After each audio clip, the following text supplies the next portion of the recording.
woke ideology. We will never surrender to the woke mob. Florida is where woke goes to die.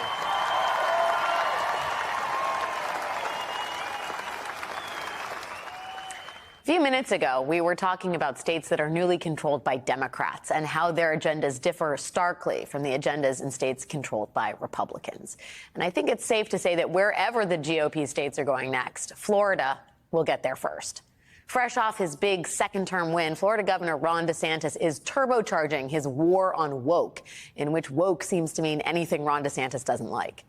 DeSantis goes after all kinds of things for being woke. College basketball, Ben & Jerry's ice cream, Disney, even math textbooks. And now he is slamming professional hockey. The NHL recently announced a push for more diversity in its ranks. Its workforce is over 80% white, and its players are over 90% white. But when they announced a jobs fair in Florida, DeSantis' office called it discrimination for the NHL to specifically invite applicants from underrepresented backgrounds. The NHL folded and removed the job fair posting. So congratulations if you had keeping hockey white on your bingo card of Ron.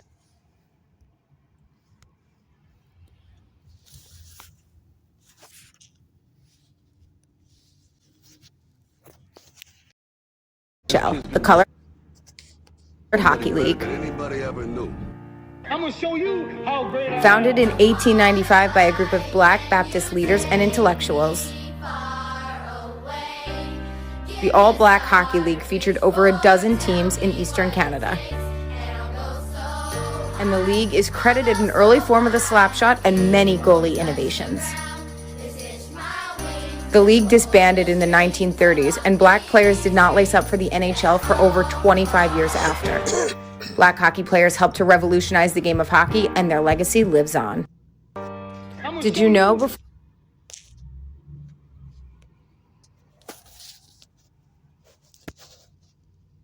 DeSantis' second-term priorities?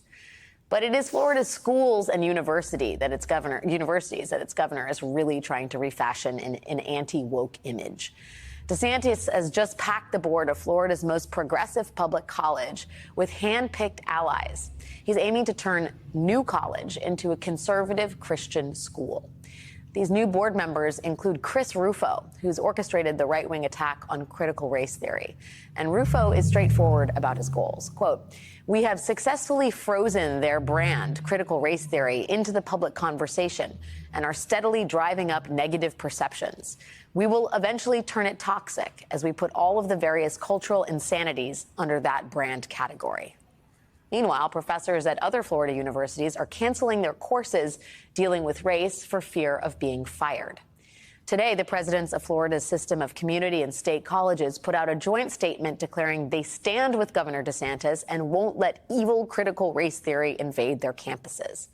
Also today, the State Board of Education finalized a rule that could see school librarians prosecuted for having undesirable books in their libraries. Undesirable to DeSantis and his allies.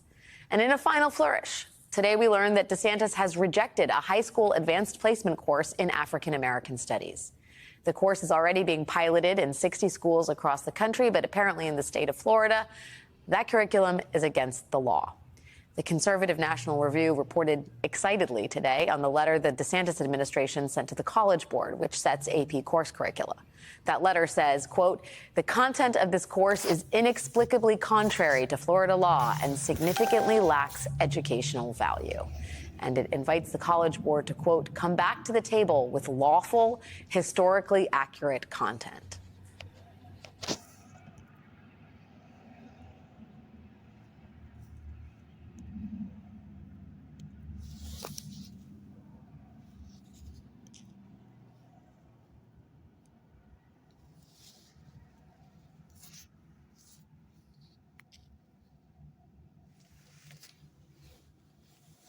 I want us to be clear in understanding what they are saying and how they're verifying this book right here.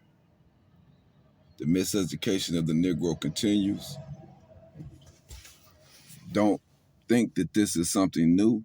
This is ongoing. They have repeatedly educated your children, you and the generations prior to that, to hate themselves.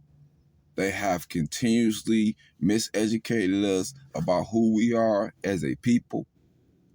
This is why we find it so hard to find our own place in this world. Do not leave your children up to these people to be educated. You must educate yourself about who and what we are as a people and what we actually done in our actual past. And you must be able to reprogram your children when they come home from that school system. Actuality, the only thing that system is good for is teaching them probably the beginning process of reading, if you're not capable of doing that, and the beginning process of math maybe. After that, the parents need to seize control of the education of their children. These people are never going to educate your children so that they are competitive with their children. Be clear about that.